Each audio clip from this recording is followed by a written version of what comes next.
RhAPPcast, the official podcast of Rheumatology Advanced Practice Providers. I'm your host, Amanda Mixon, president of RhAPP, and I'm excited to welcome you to another episode in our Fireside Chat series. Today's episode is sure to be a good one. Giant cell arteritis remains a disease state where long-term disease control, glucocorticoid minimization, and sustained remission are critical but often difficult goals. As new data emerges, it's essential that advanced practice providers understand not just the top-line results, but how to actually interpret those long-term outcomes and then apply them thoughtfully in clinical practice. I'm extremely honored to be joined by two experts who truly need no introduction to the RhAPP community. Naomi Amudala is a nurse practitioner and distinguished RhAPP board member, and Dr. Peter Merkel is a familiar, highly valued presence at the RhAPP National Conference. We've been fortunate to have both of them as guests before, and today they're going to help us break down the 2-year SELECT-GCA data, what it shows, what it doesn't, and what it means for the real-world management of patients with giant cell arteritis. This conversation is designed to be practical, clinically focused, and grounded in evidence, with key takeaways for providers caring for patients with GCA across the continuum of this disease. So to go ahead and get started, Dr. Merkel, do you want to, introduce yourself, although everyone probably knows who you are, but then talk to us a little bit about this study? Yeah, so I am indeed Dr. Peter Merkel. I'm a rheumatologist and professor of medicine epidemiology at the University of Pennsylvania, and I help direct our Penn Vasculitis Center. I've been taking care of patients with vasculitis and studying the clinical and translational investigation for 30 years and help do a variety of things, including clinical trials. And importantly, I've had the pleasure of working directly with Naomi Amudala for many years. So maybe, Naomi, you can introduce yourself as well. Sure. So thanks, Amanda, for having us on. I'm Naomi Amudala. I'm a nurse practitioner. I have been working in rheumatology and actually in vasculitis care for 16 years now. I started working in Boston with Dr. Merkel 16 years ago and then followed him to Penn. And we see patients together. We had clinic all day today, actually, and we saw some patients with giant cell arteritis. So I think this will be a great discussion. And so dedicated we are to advancing APPs rheumatology that the meeting before this, our podcast recording, was actually about our next two APPs and making sure we set them up for success as we bring them into the Penn rheumatology world. So the SELECT, let's go to the trial. So everyone, if you don't have a nickname for a trial, it's a problem. So we always spend time thinking about nicknames. And with the trials I run, we come up with one. This was the SELECT-GCA. So a lot of the trials for this drug, Upadacitinib, they're called SELECT. And for this one, it's SELECT-GCA. And the original trial, which we published in the New England Journal, I forgot what years ago, and in 2025, was a double-blind, randomized, placebo-controlled trial with 2 doses of the study drug, 15 milligrams and 7.5 plus placebo. It wasn't a complicated design, but it was becoming what is a little more standard about how to do trials in GCA, taking new or patients with relapsing GCA, active disease, who goes on glucocorticoids. You taper the glucocorticoids and you're on study drug or no study drug. And the glucocorticoid taper may differ between the different arms. And you hope that patients go into remission and then they stay in remission, because that's really the battle in GCA. In giant cell arteritis, almost everybody goes into remission, no evidence of active disease, if you give them enough prednisone. And as I like to say, except for the insomnia and the mania and the cataracts and the glaucoma and the hypertension and the heart failure and the osteoporosis, the osteonecrosis, and the weight gain and the diabetes and the infections, stretch marks, and the other problems, glucocorticoids are great drugs. So they're the best drugs we have, and they're the worst drugs we have. And so we try to get people off, and that's what this is about, in addition to better long-term control. So this was taking Upadacitinib, a JAK inhibitor. And what's interesting about this study is the original study, and then we're going to talk about today's topic, which is an extension, is that this was direct to phase 3. There were no actual preliminary data. So confident were we in this pathway and the safety of this, the company went straight to phase 3. And I was involved in the original design of this and have been involved from the beginning. And so it was a direct to phase 3 study because the drug was already approved in multiple other systemic autoimmune and inflammatory disorders. So the study was successful in being completed which included during the pandemic of COVID, which was a challenging time to do clinical research and a challenging time for our patients, especially our older patients, et cetera. And so what we demonstrated was that 15 milligrams of upadacitinib every day was superior to placebo. Everybody got glucocorticoids in keeping people in remission. It's clinically significant and statistically significant. The 7.5 dose was not statistically significant, although numerically still better. And so we're going to concentrate really on the 15 milligram dose because that's the dose that was approved by the FDA and approved in other countries for use in this disease. Now you may say, why not higher doses, which are now used in RA and especially in inflammatory bowel disease? And the reason is because we didn't test that. And this was designed quite a few years ago. And it's better to be cautious. These are people who are in their 60s, but especially 70s and 80s and getting glucocorticoids. So cautious. Do I think higher doses could be more effective? Maybe. There's some increased risk. So we can't really speak to that with the data. So 15 milligrams is the approved dose. People did well.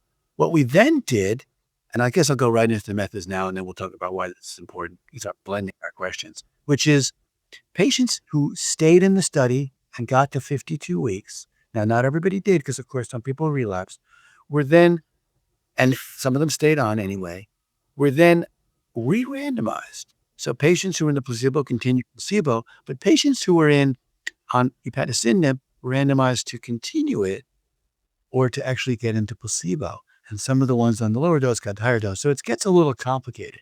And you say, why did we make it complicated? Because we're answering more questions than just, does it continue to work?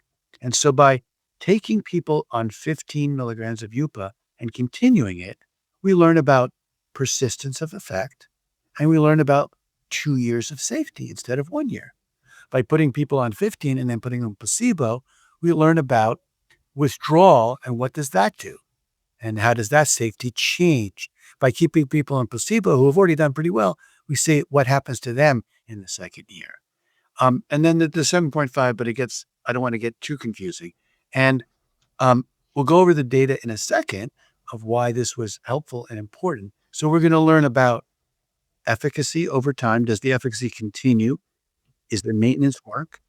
And ongoing safety. For what does withdrawal do? Because those are all different questions. And the data we're going to talk about today are only the data that we have presented at international meetings. It was presented at ACR, I think it was presented at ULAR, and I can't remember where we do what, and at the International Vasculitis Workshop. So we have different data. We have a manuscript that we will hope to submit and will come out later this year. But a lot of the data are available through the slides and what our presentation is. And it was the meat of the matter. So we'll talk about that. I hope that was a helpful introduction. The design, we'll talk about the outcomes, but the design was somewhat novel for giant cell arteritis. And this is the largest study ever done, the largest clinical trial ever done in giant cell arteritis. So good numbers of patients. So maybe we could talk about, Naomi, why do we care, but why was this design important? Why is it important to have drugs other than prednisone and test? Because we, of course, know about TOSI, et cetera. So tell us why. Well, no, thanks for that kind of overview of the SELECT trial too. I think that's super helpful. And I think all of us who take care of patients with giant cell arteritis, we can certainly appreciate that relapse risk is high. And it's always the question of balancing the toxicities of the drugs that they're on against the risk of flare. And I don't know, Amanda, what you think, but I always find that, especially with our GCA patients, they are so scared of losing their vision that is the topic of every conversation, every visit I have with them. And so there's always that question.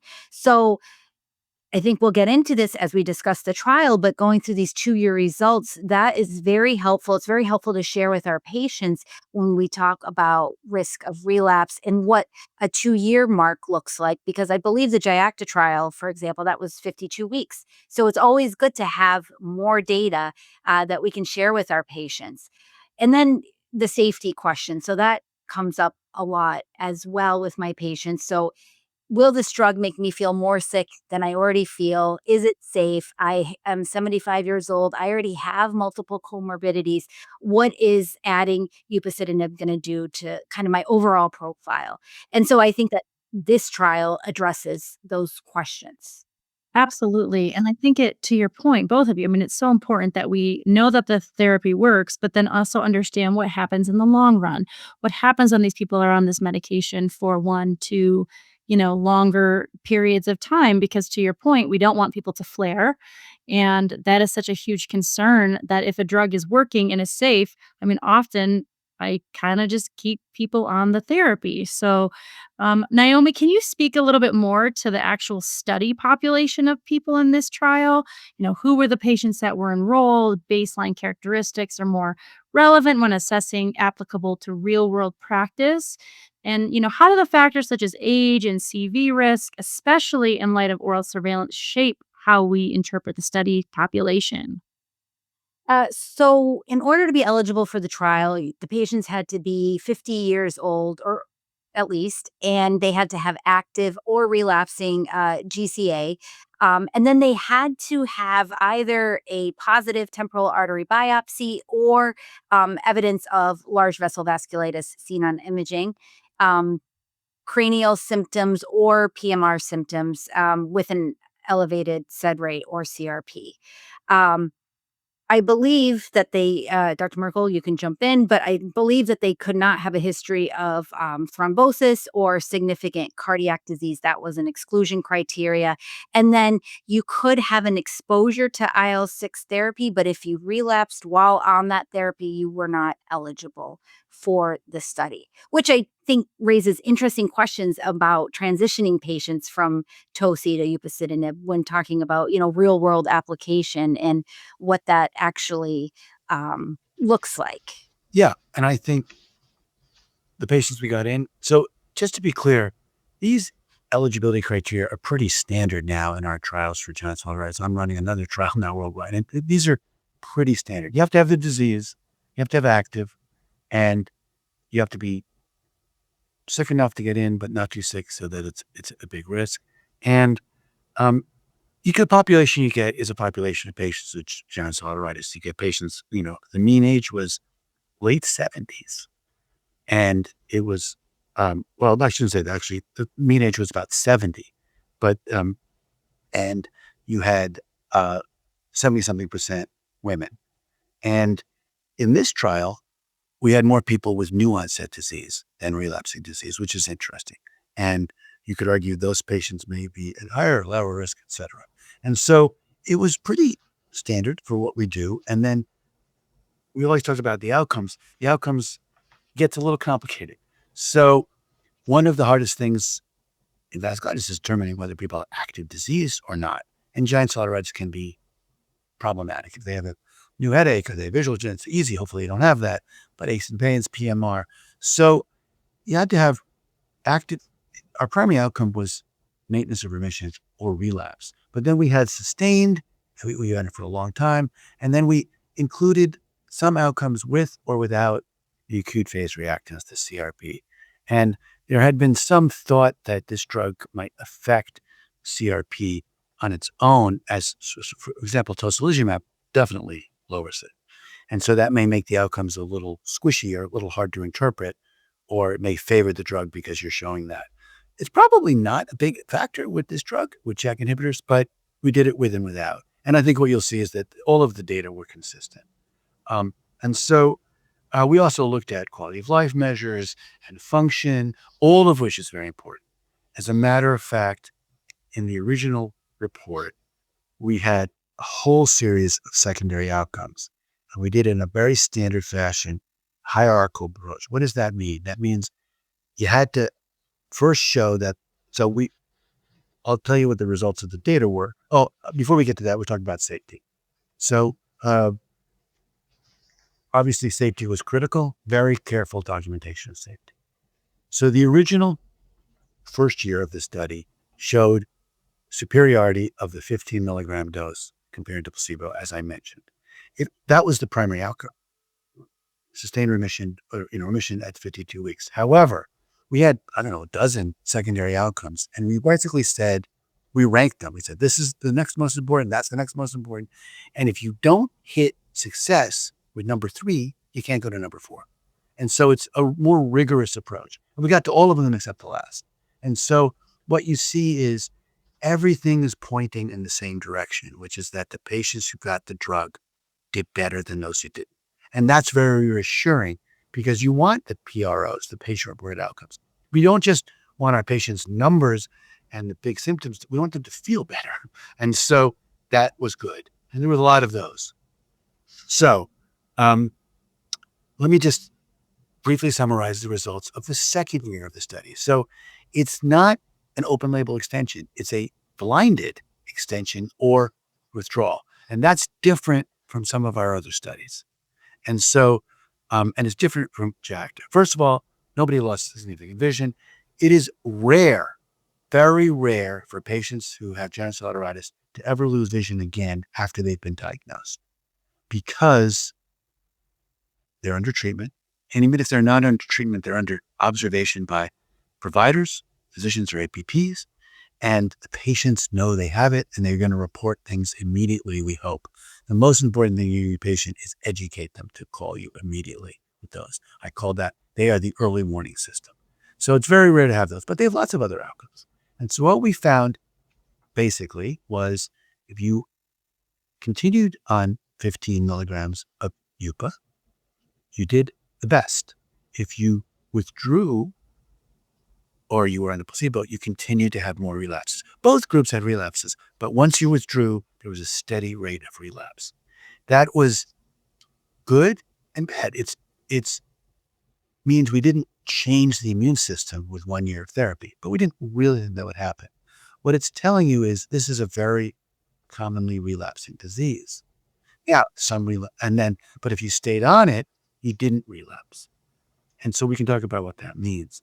And that was good, but we're not changing the nature of the disease. There's a lot of relapses, but there are relapses and then there are relapses. So if you have a little aches and pains, a little PMR, and you can get controlled with 10 milligrams of prednisone, that's one thing.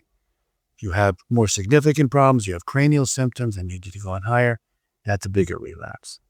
And of course, the glucocorticoids add up over time, and it's really not great. So I'll stop with that. And maybe, Naomi, the other flip side of all this is that's great, but is it safe?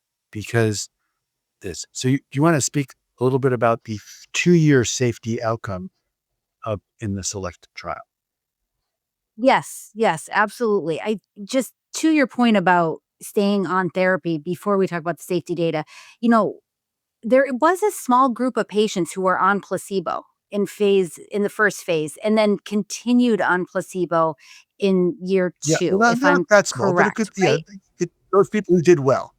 And so has there been any thought at is there any kind of post hoc analysis of that group of patients? Why did those patients able to go for so long without flaring, and what's kind of, Yeah. do they have any unique characteristics? So I can't speak to the additional analyses that we're doing, but except that that's a very good question. The question is, are there enough patients to do a multivariable analysis? What predicts who are going to flare or not? And that's been hard in general in the field. You need a lot of patients, but it is a very good. If you knew who it was at the beginning, you might not have to start them, but we don't know who they are, but it is a good question. And remember, a lot of these patients had new onset disease, so they haven't declared themselves as relapsers yet. But you don't know. But remember, they actually were able to get off much more glucocorticoids anyway by starting because it was a steeper decline. And so it's not, it's a good question of how to predict the future outcome. But the patients who got upadacitinib in the first year got 26 weeks of glucocorticoids. The patients who were in placebo got 52 weeks of glucocorticoids. It's a much longer taper. So if you were on UPA 15, you got less exposure to glucocorticoids and you had better chance of staying in remission. So it's a double win. You get less glucocorticoids and you're less likely to relapse. And that's what this is about. And we'll talk a little later about what could we do even better. So that's why. But Well, and I believe the cumulative exposure of glucocorticoids in the placebo group was correct, significantly by higher. protocol, it had to be higher. Point. But the only reason it wouldn't have been higher if the patients in the other group had to be rescued with a lot more. Right. But safety is the issue. And so what did we see with safety in the first year? And then what did we see in safety in the second year? And pretty similar. Right. So I think the good news is everybody was reassured to see that, and there were no new major safety signals that were seen in the second year. No MACE events. There were, I believe, a couple cases of herpes zoster that were reported. And I was curious if we had data on whether those patients were vaccinated or not. I don't know the answer. Yeah, so we actually don't have that granularity. This is a very international Okay. study. But the rate of the percentage rate, there's no statistical difference in the zoster. There were a few more in the first year in the UPA 15, as you might think. But the rate wasn't high. And they were not required to be vaccinated. I think our patients should definitely be vaccinated. Basically, everybody should be vaccinated against shingles anyway, if they're in this age group. I've been vaccinated, and I think everybody who's over 50 at least or on immunosuppression should be vaccinated. So if the patient you see coming in is not, that should be visit 1. Please go on your way home, go get your first shot, and then get your next one a month later.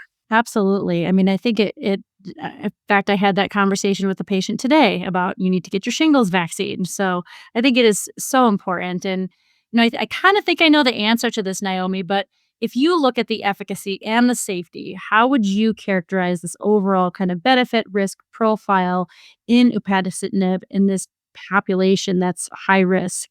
I think looking at the data and looking at the risk of infection was very similar. Actually, it was higher in the placebo group compared to the treatment arm, which is reassuring. And I don't know, but it maybe has something to do with the amount of glucocorticoids that the placebo group was on compared to the treatment arm. But the fact that UPA acts as an effective steroid-sparing agent, I think that is data that we need to be sharing with our patients, and that it's reassuring that the risk of infection was not significantly higher in the treatment arm.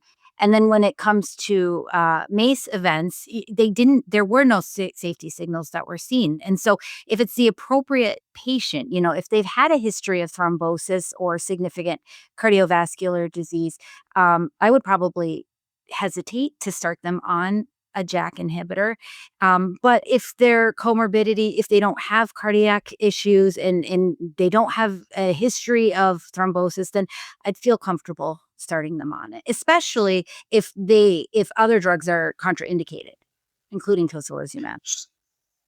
Yeah, so the clotting is important. There were no difference in the rates of clotting. There were a few clots in both groups in the first year and in the second year, but there was no difference. And I remind you, the clotting issue with JAKs is still being sorted out. It was seen with Fireside, it was seen with other or earlier drugs. It has not actually been seen with Upadacitinib. That being said, the FDA they did a nice black box warning for all of the class of drugs. And so we have to keep that in mind legally and appropriately to say we do. Remember, this was a large study of hundreds of patients, but it wasn't thousands of patients. And so for your events, you need to see it. But it is reassuring with hundreds that you don't see major signals. I'll tell you what also is toxic are glucocorticoids. And so, you're asked, and you say, well, how bad are the 10 milligrams a day?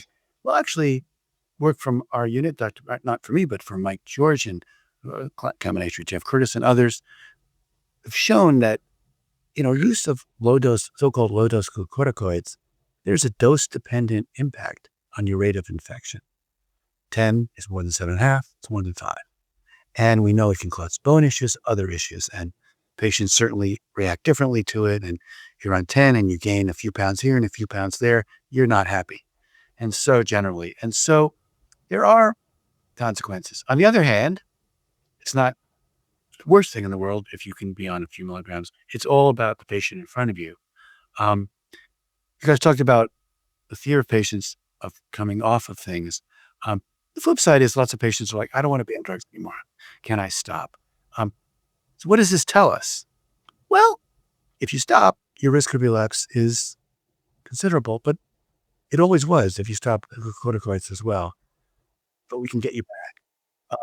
But I think it really depends. You relapse, you could argue, well, give someone a try to do that. I think it also depends on what their other risks are, right? So Naomi, if we have a patient with pretty bad diabetes mellitus and already has a weight problem, or already is osteoporotic, that person probably are more likely to want to stay on a drug that keeps them off even a few months of glucocorticoids. Would you Yeah. agree? Yep. I agree. And let's kind of think of, so we know, obviously steroids, wonderful but bad.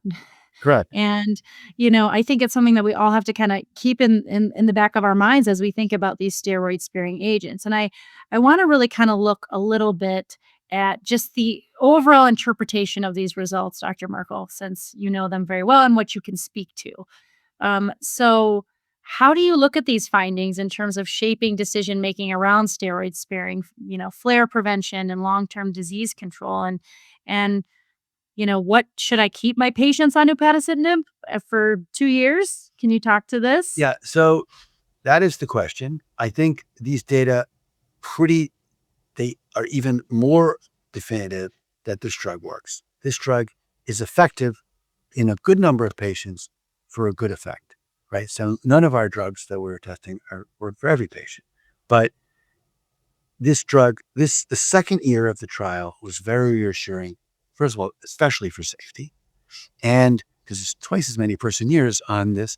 And it's both reassuring for the group that stayed in remission, that it shows the drug works, because the people who came off relapsed. So withdrawal studies help show you that the drug is effective. And so it does help. So, but then you may say, how long do I treat? So, long enough. And that's going to depend on the patient in front of you. Somebody who has had relapses before and are tolerating the drug well and doesn't have some of the contraindications and isn't have high anxiety regarding use of these medications, they may want to stay on. What are their other situations? What's their life situation? And so I think that's important. Somebody first new onset and you give it to them, you can say your chance of relapsing is considerable if we stop the drug. Do you give everybody sort of one shot to stop? And if so, first of all, I don't tell people what to do. I advise them of the risks and benefits, and we make a decision together. But, some people may say, I want to stop after 1 year. I can say, we have data to say chance of relapse is pretty high. And they say, okay, how about 2 years? And we actually will have some data later. We're following some of these people. But that is the issue. I would like to say it's actually the same issue for tocilizumab. The rate of relapse is high when you stop, and we don't know how long. For prednisone, for methotrexate, and I think there are data to support its use. So I think this is a happy problem. We have effective drugs for a disease that has been problematic. I think having choices is a good problem. Absolutely. And it's to your point, it's talking to your patients and having that informed decision making and working together as a team. To kind of close, because I think I could probably listen to you talk all day, as Naomi does every day. You're just so incredibly brilliant, and it's just incredible to hear you talk about this. And actually, when you talk about these studies, I know for me personally, when I look at trials, when I look at journals, I have a hard time kind of really taking, away what actually happened. What do I need to know? How do I talk to patients about this? And so, you do such a nice job of like breaking it down so that I can understand, so that I can then talk to patients. Now, when we look at the 2-year data, what do you look at as kind of the unanswered questions, or maybe future research, or what we can do better, or priorities that stand out to you? Well, that's why we call it research, because we keep searching. We research again and again. And so, obviously, the unanswered questions, Naomi brought up a great one, which is, how do we select, among the select patients in the SELECT-GCA, how do you select which patients are would have done well no matter what you did. So that's a future good problem to think about. I think in the future, we will have perhaps some biomarkers. There may be some genetic links to who is more likely to respond to a JAK or IL-6 inhibition or whatever our next, or abatacept or whatever it may be. So that's interesting. That's done a lot in oncology. So it's pharmacogenomics. Is there a genetic signal that says, you're never going to respond to this drug, or you're the right person for this drug? So that would be great. Another thing is, can we go faster off the glucocorticoids? When we were all trained back in you have to be on it for a year, you have to be on it for this. We need data to support us going faster so we can get, it's really those high doses in the first few months that do so much problems. And how do you stop? Maybe do you go to every other week? You go to every other day? Can you taper? Can you do something else? Is it a more gentle approach? What do you do for people who relapse, but they don't have a major relapse? Do you give them a little glucocorticoids and keep them on Upadacitinib? Certainly we've done that. Do you add methotrexate? You can do that. Do you switch to Dosi if they've already been on? Again, we can't do every trial. And so part of it is who's in front. I think there's more success to be had. And I don't think we should to figure out better glucocorticoid tapering, how long, which patients where. And I don't think we should be satisfied until we cure this disease.